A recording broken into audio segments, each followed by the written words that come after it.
Hey everybody, I'm about a minute early. Just wanted to check in, make sure my camera's working. Hope everyone can hear me. Hope everyone can see me. I got my cheap discount store glasses on today because I broke my prescription glasses, so I got another set on the way. But I have to succumb to readers for the time being. How's everybody doing out there? I'm going to be trying to do some camera switching, which I haven't done before, so that's why I also tuned in a minute early, although it looks like we're right on time for broadcasting now. But here's what I'm doing. Switch into this, and then back to my lovely mug like this. So, hey Marty, hey Val, glad you guys could join me. Happy New Year. Exciting 2018. So, you know, I took the whole week off last week, didn't do any shooting. I did a little bit of drawing, didn't do any painting. So I got nothing to edit and put up. I thought, you know, let's just have a kickoff, live kickoff episode. I thought that would be fun. And I want to talk a little bit about what I'm thinking for 2018, which will be a lot more of the same, but a couple new ideas I'm going to throw in there. And I have a book review I want to do for you today, something I ran across that you might be interested in. And let's see, I have a theme. I kind of wanted to adopt a theme this year. Not that every video and everything will be centered around this theme, but this is going to be sort of a goal theme, and it's a goal I would suggest to you. So we'll get into that in a minute, and we'll talk a little bit about some of the ideas that I do have for episodes going forward, and try to get you excited about those, and maybe get your input on some of that too. So I'm really looking forward to this year and what we can do, and you know, let's get going. So my goal idea, my goal art goal that I would suggest to you is this, and I'm going to switch it down to my lovely little iPad Pro here.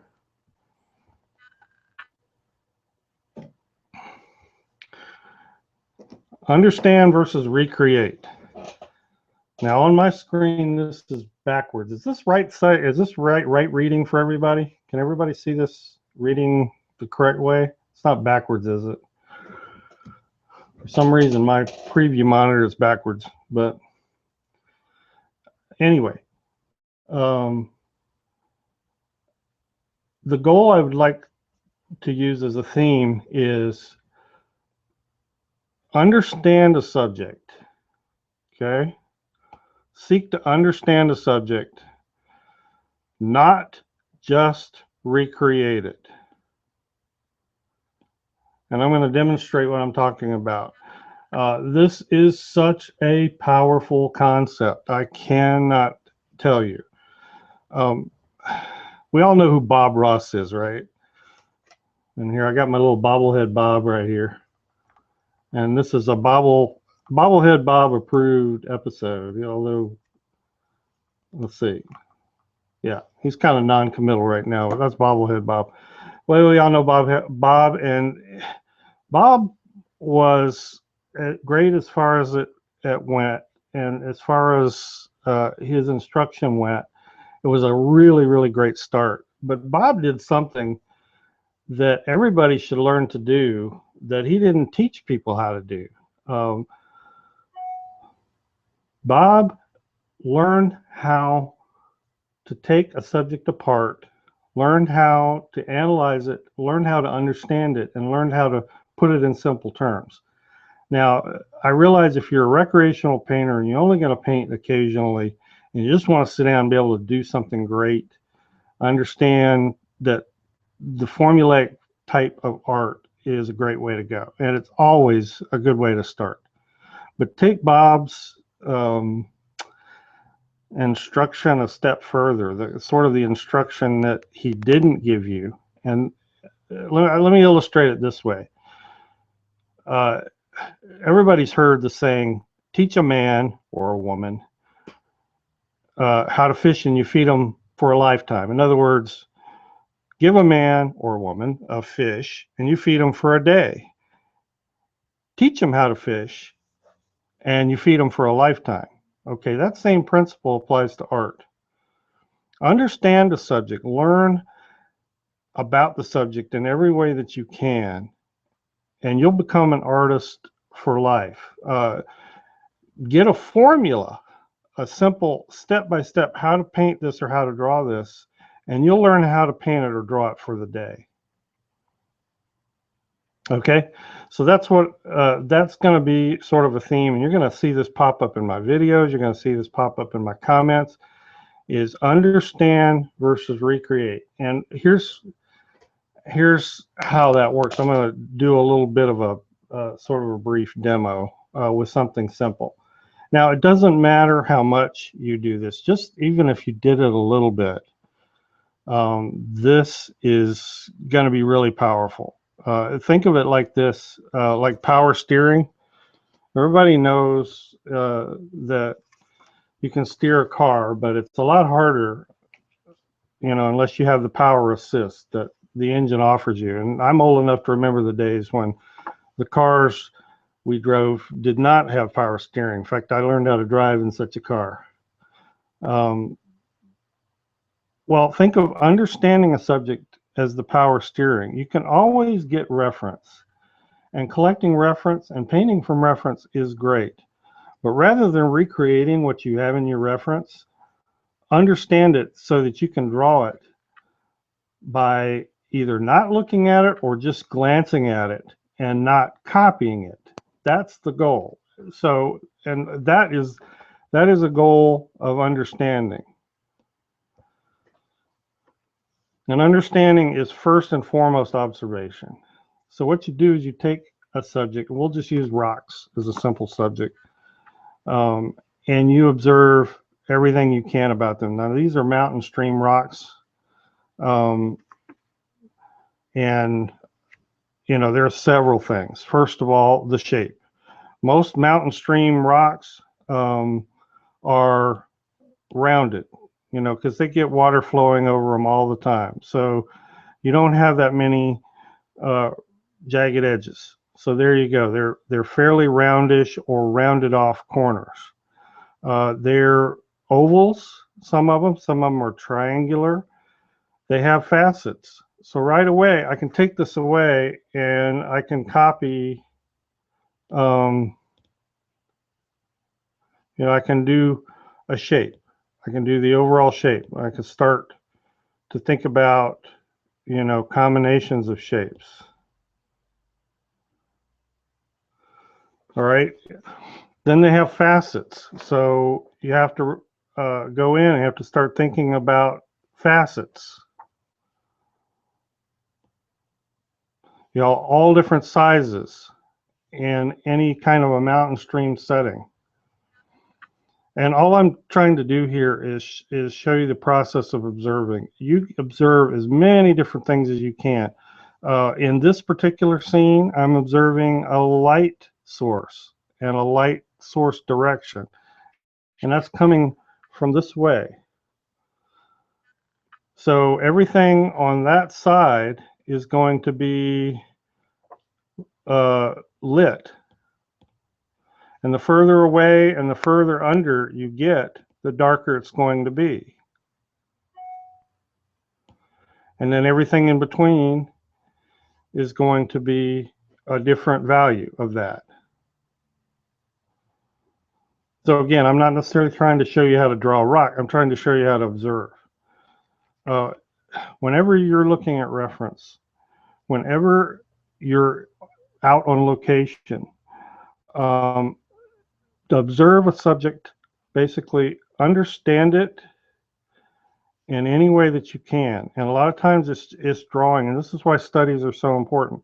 So this is a theme I'm going to hit on really hard this year. The reason I'm bringing this up is I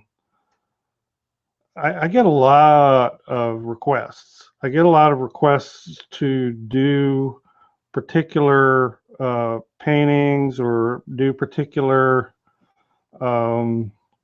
subjects or a particular setting or a particular effect, and they're usually very, very specific. And what I want to do is, rather than try to go through and show you how to do that, I want to show you how to analyze that scene yourself, because everything, it doesn't matter what your scene is, whether it's landscape, floral, seascape, you know, you name it, portraits, pets, marine, underwater marinescapes, for that matter, moonscape. I mean, everything is value and color, or value. Doesn't even have to be color. And you can analyze that really very easily yourself. And what I'm hoping to do this year is show you, or at least challenge you to understand subjects better.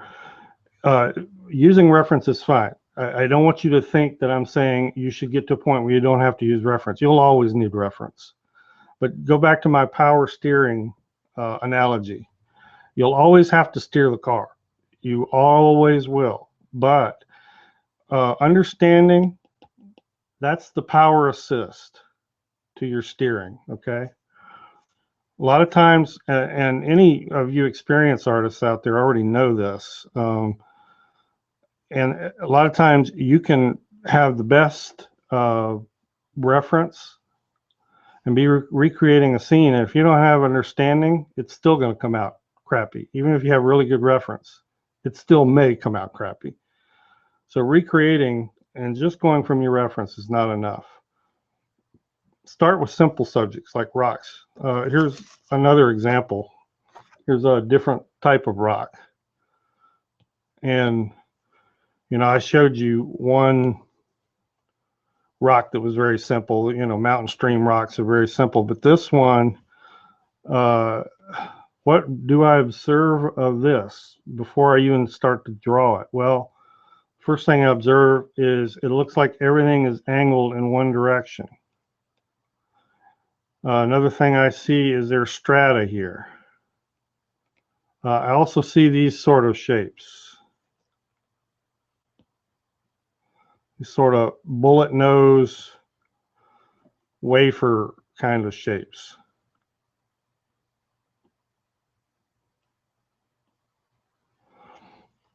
You know, of different sizes. You know, there may be, you know, little repeated elements of them. So I was holding this up and not looking at it. I was just trying to remember what I saw. Within those shapes, there are these strata.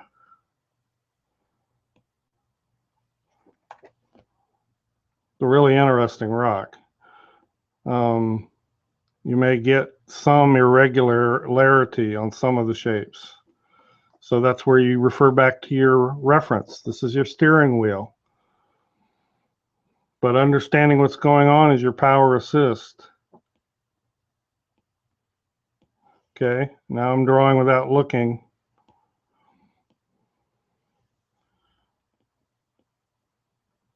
And you say, oh, how exactly was it there? Well, I flip up my reference again. And now I'm looking at values. Where do the value ranges go? Well, they go sort of around it. I'm just going to draw an arrow here, go around it. And you have your darker down in here. Okay, and then you get some crevices. So I'm seeing what I can observe there. And what that does is your understanding allows you to arrange this subject so that maybe it's more pleasing than exactly the photo came out, or maybe it's more interesting. And so now I have control over the shape and size of these. I'm not, you know, doing something that's an exact copy of what I see there. It allows me to decide size. Allows me to put value, where I want it, but following the rules of what I observed of this type of rock formation. And you can do this with literally everything. If any of you have ever been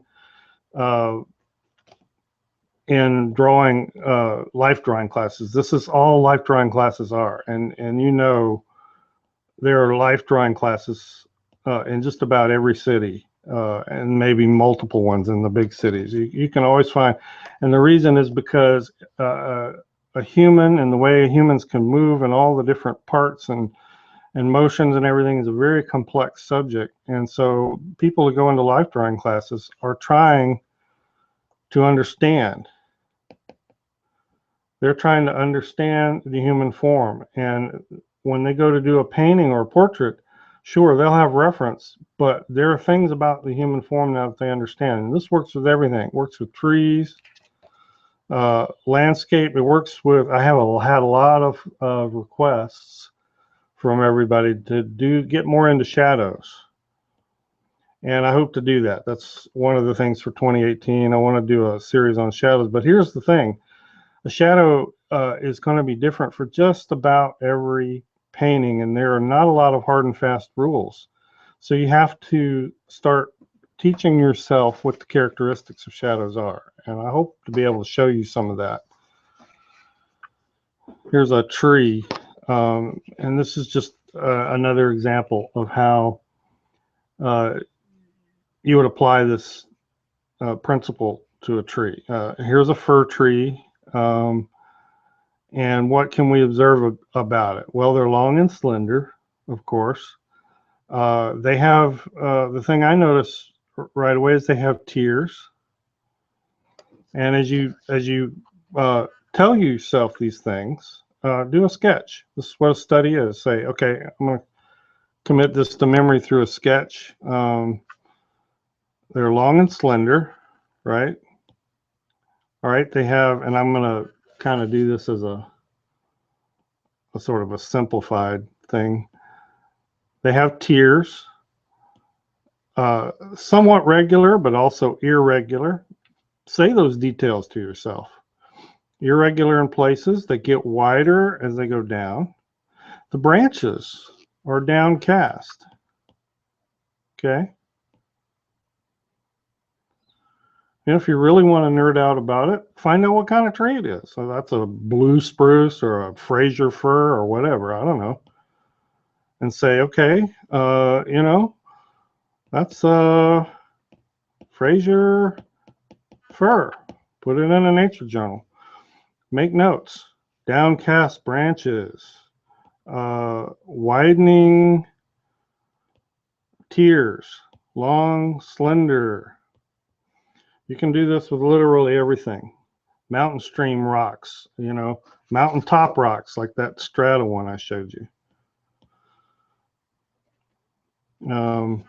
Sometimes you get neat little bare branches at the top.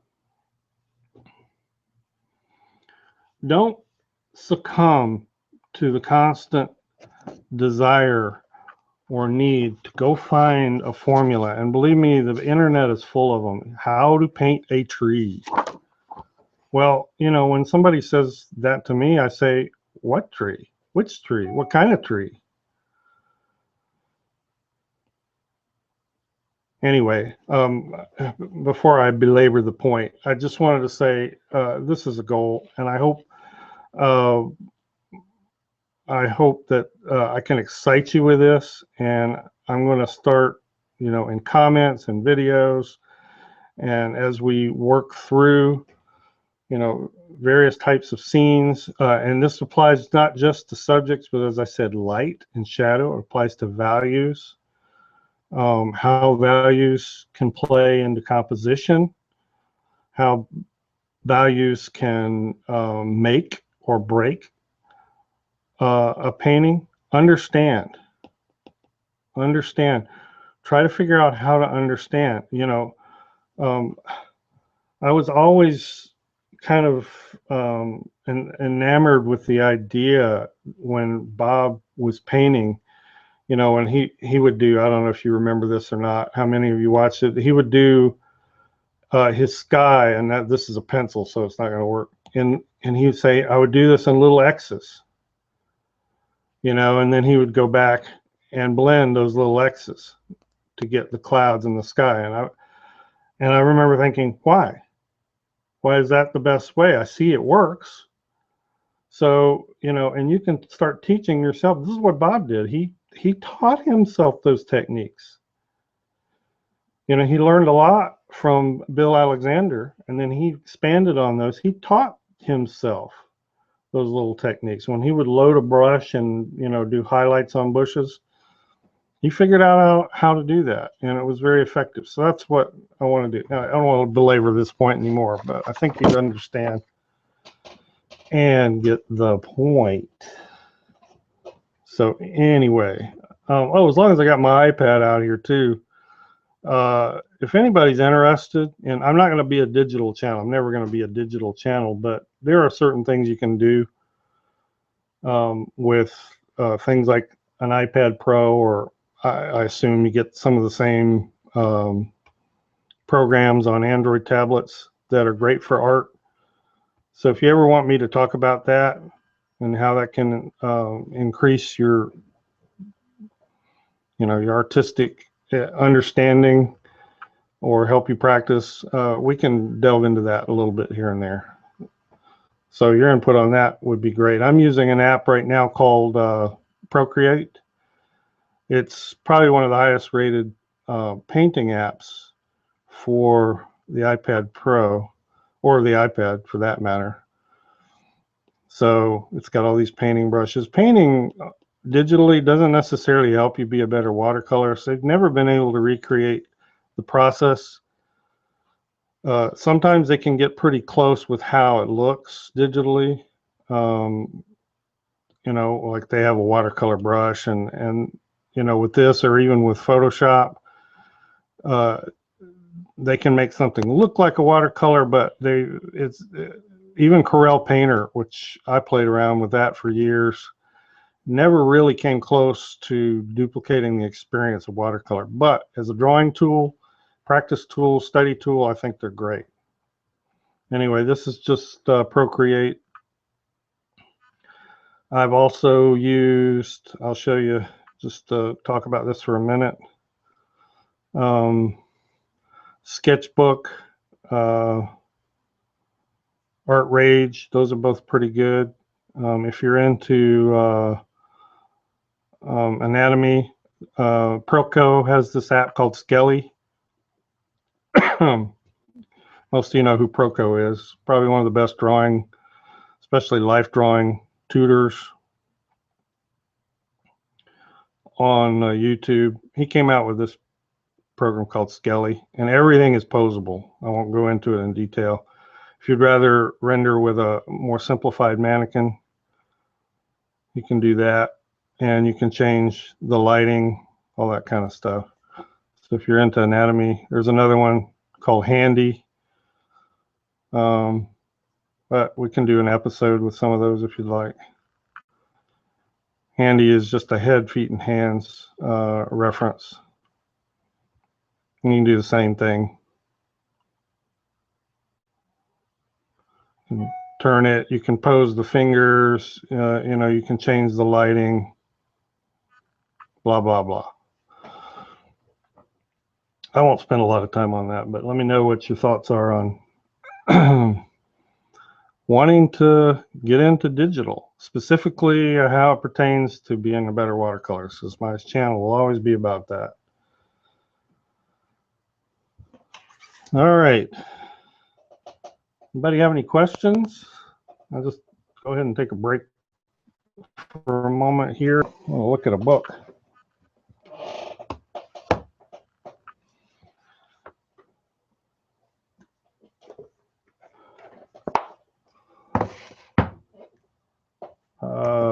let's see.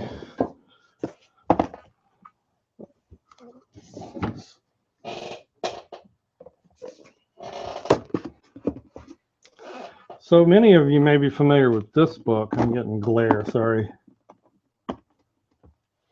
And I'll keep looking here for questions. I don't want to cut you off. You're about to ask a question.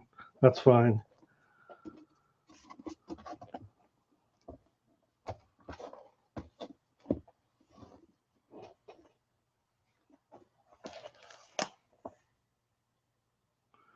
Many of you may be familiar with this book. It's probably the one I recommend the most for beginners. If I taught a regular watercolor class, this would probably be my textbook, just because of the way. I see a question. Will the tips be different for Patreons versus YouTubers? Well, what I do for Patreon is I have three video series for the $5 and $10 levels. For $5 and above, I have Sketchbook Peaks, which is my real sketchbook practice, and I always give tips, usually when I'm working on my sketchbook. And it will be sometimes watercolor sketchbook, it will be pencil. So there's the Sketchbook Peaks series. I also have a series that I started just this year called Studio Tips, and they're just quick tips on certain things. And I already probably have, 4 or 5 or 6 of those. I forget how many. About using materials and supplies. And then for the $10 and up level, there's a series called let's see, what do I call that? Video extras. Those are longer. I focus mainly on drawing because I don't do a lot of drawing on YouTube. So I focus a lot on drawing in the video extras. We did a series on how to draw a bird. We did a series on how to ink, pen and ink techniques. And so those are sort of more base techniques that you would use with watercolor. So that's an extra. So I guess, yeah, to an extent, the tips are different. They're expanded. I haven't done much with Skillshare. I still only have the 2 workshops, but I'm really working to try to get more up. Usually, depending on the workshop, I make that available, at least at the $10 and up level for patrons. For the $30 and $50 levels, mainly I'll send prints. For the $50, the very top level, I actually have critique, and that's the only place that I allow critiques. I don't do critiques normally, and there's a reason for that, which I'll get into sometime, but that's sort of the way it plays out. But yes, I'm not sure about, I see a question there. Does the program Procreate? I don't know. I think that's iPad only, but I'm not sure about that. There are other good painting programs that work on Android, so Sketchbook is a really good one. Alrighty. So anyway, this book I recommended a lot of people. Complete Watercolorist Essential Notebook for people who said, I want a book. Can you recommend a book? It's just sort of a complete compendium on watercolor techniques. It's especially good for beginners. It covers just about everything. You can look just about anything up. Anyway, I only show you this to say the author, Gordon McKenzie.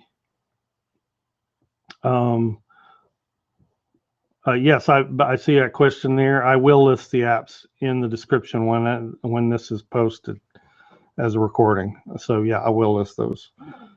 So Gordon McKenzie came out with this book. It's new to me. I don't know how new it is for everybody, but this is a pretty neat book for people who are looking for ways to jumpstart their creativity.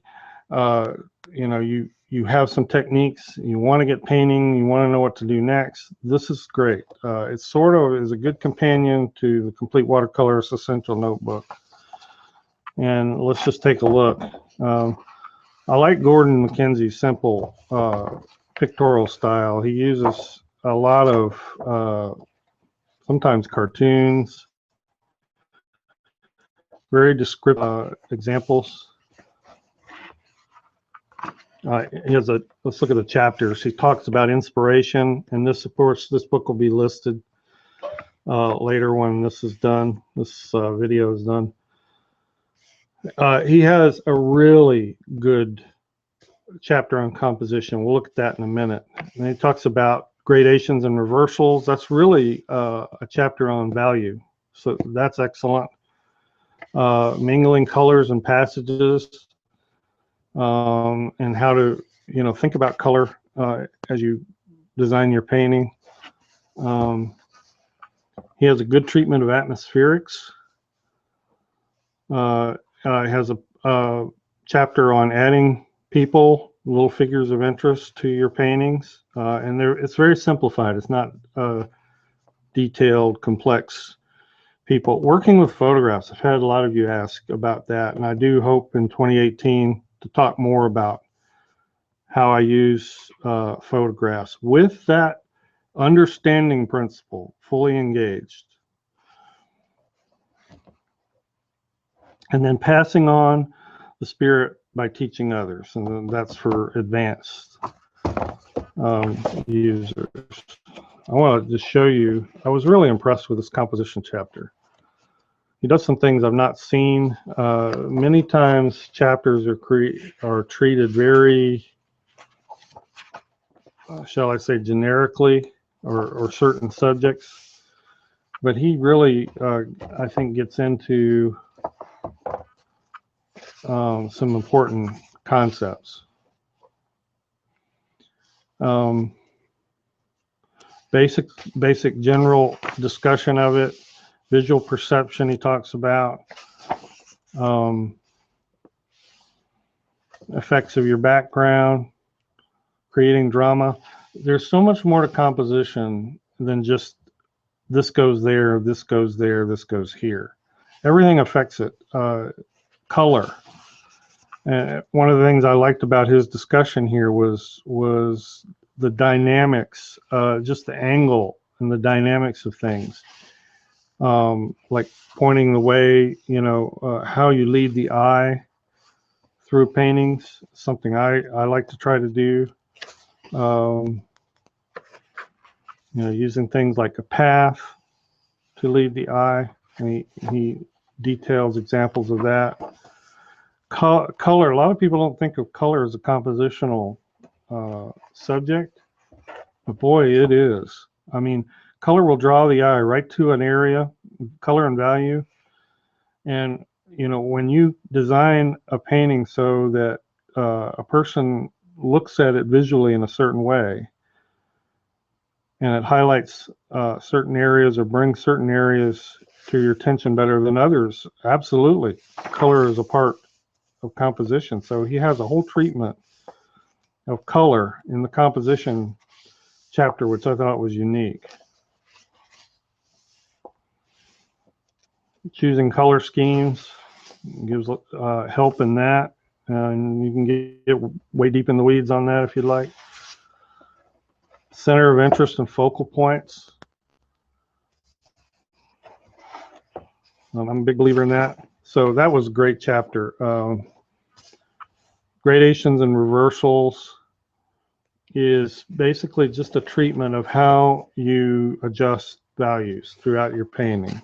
Different ways to accomplish that. And different things to think about when you do that.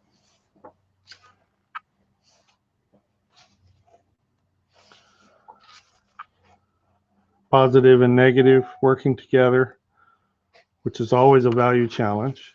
Always has to do. Value is arguably the most important aspect of a painting. Mingling color and passages, and here he gets into just a more dedicated treatment to color choices, and mingling colors. Just, I've not seen too many books that treat the subject this way. So it gives you a lot to think about. I thought his atmospherics were good. He's got some great techniques, you know, for creating fog. Oh yeah, and of course, you know, he's primarily a landscape painter. I guess I didn't mention that, but it should probably be pretty obvious. Painting fog, haze. Let's see, that's out of camera. Mist, snow, dust, other forms of visual ambiguity.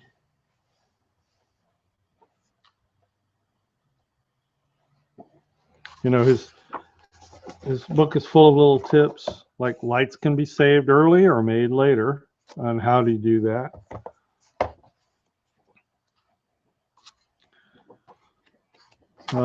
This is just to give you a brief glance at his incorporating people into your paintings. You can see what I mean. They're very simplistic because he primarily is a landscape painter working with photographs. And, you know, photo reference is always necessary. But understanding what's in those photos and understanding how the subjects work is very important, and learning how to understand that. And it makes use of your photos much better. And I think, does a pretty good job of showing how you can use photos. Giving your painting a distinct color scheme, more on composition.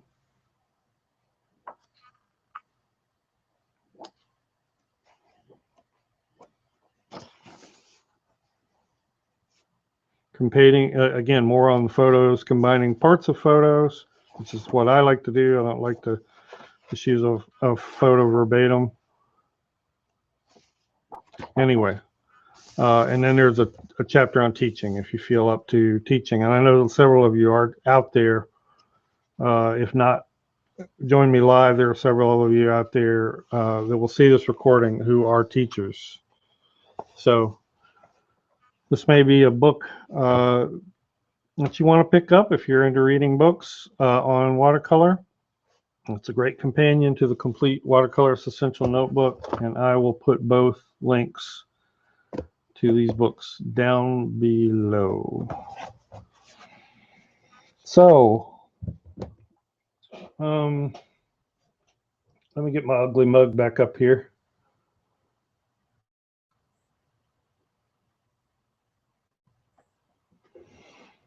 All right, bring your questions on if you have them. My next episode, I'm planning to do a demo of winter woods, winter tree line. I did basically, oh man, it was way back my first year of YouTube. I did how to paint bare winter trees, little ones in the distance. So I'm going to borrow some of the ideas from that, and we're going to talk about how to do an entire tree line, incorporate that into your painting that may involve other aspects. And, you know, just if you go out driving around right now, it's a perfect episode because you'll see those. As you look in the distance, there are no leaves on the trees around here. We don't have a lot of pine trees. We have some. We have mostly hardwoods. So we're going to talk about that, and I have that episode coming up next. And I think I already mentioned digital. If you'd like me to delve into digital a little bit. Let's see. Shadows. I did mention that I'm going to try to do some shadow. I'm still grappling with how to do the shadow subject, because it defies any kind of formulaic treatment. But there are certain things you need to keep in mind, and color is one way that we can tackle that subject. Again, I'm going to try to be incorporating my theme, learning how to understand how a shadow works in any given situation. We'll try analyzing some scenes so that you can look at them and learn how to look at a scene and say, okay, I think I get an idea of how I'm going to do that shadow. So I've had a lot of requests from you folks about shadows, and I realize it's challenging, and it's the secret spice truly, especially in landscape. Shadows just make your paintings beautiful. That dynamic, dark shadow and value. All right, let me look back here and see if I missed any questions. As Val has told you, please precede your question with all cap question. Thumbnail sketch before painting is a roadmap. Is that a question? Yeah, it can be. If that's a question, yes, definitely can be a roadmap. I've used thumbnails to do everything from workout composition to value to you know, really composition is just sort of a roadmap, I guess. So absolutely.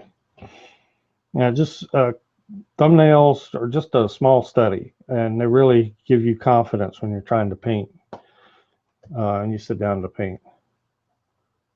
Are you willing to do a YouTube episode on painting snow? Sure. Sure, we can tackle that. We don't get a lot of snow, maybe once or twice in January, but excuse me, yes, I am willing. Let's see. There's a question. What tape can I use on watercolor paper that will pull off without damage? It really has more to do with the paper. I use, excuse me, I'm going to go out of frame. I use artist tape like this white artist tape. It's like this is a acid-free tape. It's kind of pricey, but on high quality 100% cotton paper, it usually doesn't tear, it doesn't with arches. You can use painter's tape, which you know what painter's tape is. It's like that blue stuff it's put on the wall when you're trying to border off something. You can use that, and that rarely ever tears anything, but sometimes water will seep under it, so you have to put it down fairly smoothly. You have to burnish it down, you know, pretty good. So the best thing is, if you have a tape you think might work, test it on a scrap piece of your paper and see. All right, we have any other questions?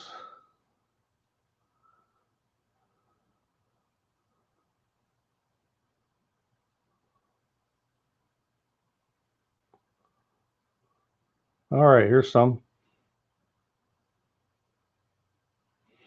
Will these new videos be on YouTube or Patreon? Well, I continue to do both.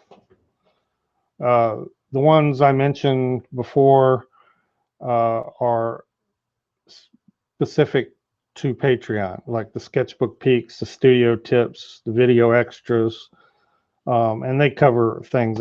Mostly what I do is YouTube. Patreon is a support mode for YouTube. YouTube is my primary way of sharing information and instruction. My patrons on Patreon are my sponsors, but I do give them reward content. But I don't seek sponsors, you know, commercial sponsors. I don't go after them at all, like a lot of YouTubers do. When I first started Patreon, I decided that, and the response was great, and I thought, you know, it would be awesome if I could just say that my viewers were my sponsor. And so that's was the genesis of that. And it's not necessarily a pay for service type service. It's just you're sponsoring, you're allowing me to do this on YouTube. You're helping me to do this, and I try to reward you with some extra content. That's the concept behind Patreon. But when I'm talking here on this live broadcast about new ideas and content, I'm mainly talking about YouTube. And anything that appears on Patreon is just expanded ideas from what I did on YouTube. Hope that's clear.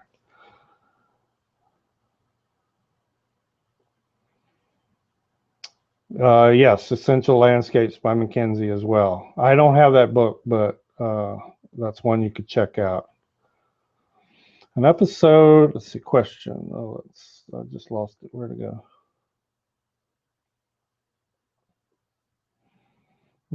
An episode about using white of the paper on winter landscapes would be really helpful. Yes, will do. I will make a mental note of that. Are you willing to talk a bit at some point concerning notable master watercolor artists you'd recommend? Oh, sure. I love talking about that. That'd probably make a good live episode. And I have done that a little bit. And when I've looked at annuals like Splash, one of my favorites, I can tell you right now, and you can check out, is Stephen Scott Young. He does a lot of figurative, but it's a combination of figurative in landscape. But he's mainly known for his figures. One of his books on the Bahamas. I think he lived in the Bahamas or still lives in the Bahamas, and he paints people, mainly dark-skinned, black-skinned people, just some of the most beautiful you've ever seen. So if you want to see how to paint, for like black skin or African American skin, look at Stephen Scott Young. He does amazing work, and his style is really, really close to what I aspire to. He has that really, really beautiful mix of this loose, out of control area with these tight passages.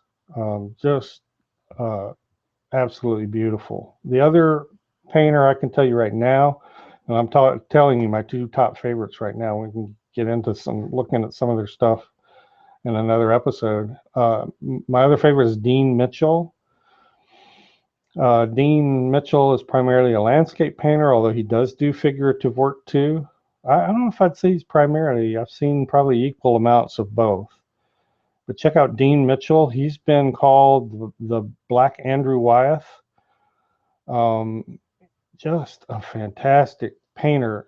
He is, you'll see immediately when you see his work how it is reminiscent of Andrew Wyeth's work. It's sort of muted tones. He is probably the prime example I can think of putting design in your painting compositions. I mean, he designs a composition better than anybody I've seen, with the possible exception of Andrew Wyeth. He does it, I think, just as well. But anyway, Dean Mitchell, those are two I mentioned to you right away. Dean Mitchell and Stephen Scott Young. Those are two of my favorite. I have lots of other favorites, and we can talk.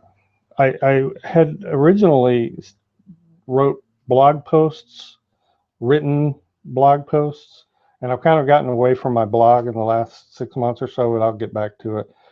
And that's one place I like to talk about and write about some of my favorite artists. I have a blog article. It's mindofwatercolor.com is my blog. And nothing's been posted there recently, but I have an article that I wrote on one of Mary White's books. If you're familiar with Mary White, so you can go check that out. But I hope I'll be able to write some more. And I like to talk about some of my favorite artists there. So let's see.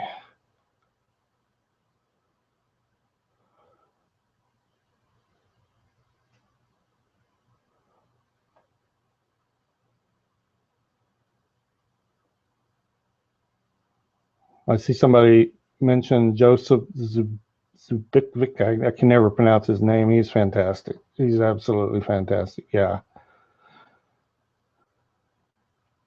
Would you be willing to do an episode explaining how waterscapes work? I'm still struggling trying to understand how to paint those. Sure. I have kind of shied away from that. I like to be I like to do things that I have easy access to, but we can get into that a bit. But just take to heart some of the things, if you need to go back and watch it, that I mentioned today. Observation is your best friend. Take pictures at different times of the day. Go out live and observe if you're in a water area. And just sit down. If you can do little doodles and make notes, just as many things about the scene as you can observe. And one of the things I want to do going forward in this understand versus recreate, understand, you know, I really should have said, instead of verses, I probably should have said understand to recreate. The idea is that you're doing the creating by understanding the subject. Start looking at a scene in terms of value, shapes. Forget what it is you're looking at. Just forget that you're looking at water. For all you know, it could be grass or carpet or wood planks. Just stop thinking of what you're looking at as what it is you're looking at. Look at the subject you're studying as a breakdown of values, primarily, and secondarily color, and start analyzing it that way.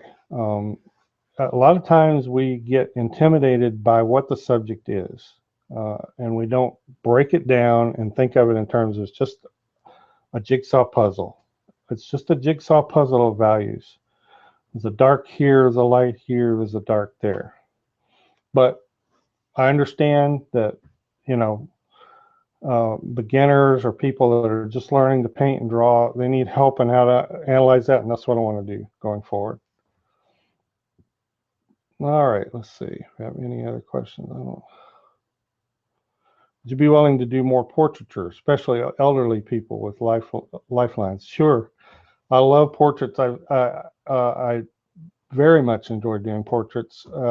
Last year I did a poll, and most people were interested in landscape, so I have steered away, but I will definitely get back to doing some portraits. And I agree.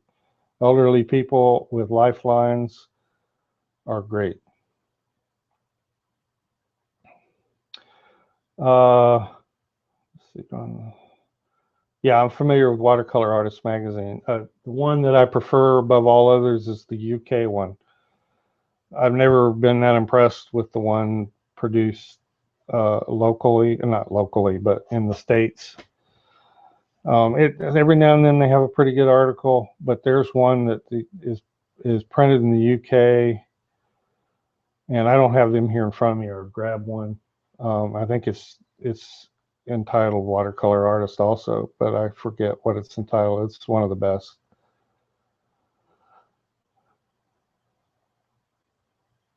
All right, I think we'll end it here. We're almost an hour. Thank you, everybody, for tuning into this impromptu episode. I really appreciate it. I hope you got something out of it, and I hope you're excited about going forward. And as this becomes a recording, go ahead and keep posting your questions or clarifications or anything you want to suggest. Oh, I did want to talk about gouache. I've floated this idea with my patrons about delving into gouache a little bit. Just like with digital, I don't want that to be the tail that wags the dog. This is still going to be a transparent watercolor channel, but I did want to get into gouache a little bit. I've had a lot of requests, and so as I bring this to a close, you can put comments down below about what you think about that, how you feel about that. Mainly about how you can incorporate it into watercolor, not so much about doing gouache paintings. But I'm going to start using it a little more plein air and in sketchbooks, not so much in my studio paintings, but tell me how interested you are in just learning some tips on how to use gouache with watercolor. Okay. Thank you, everybody. Really been a pleasure. You all are great. I keep thinking of things. I'm sorry. And I don't have it in front of me. I'll have to do it in an episode. I have to share my YouTube silver play button with you. We'll let you guys go. Everybody have a great day, and thanks so much for watching.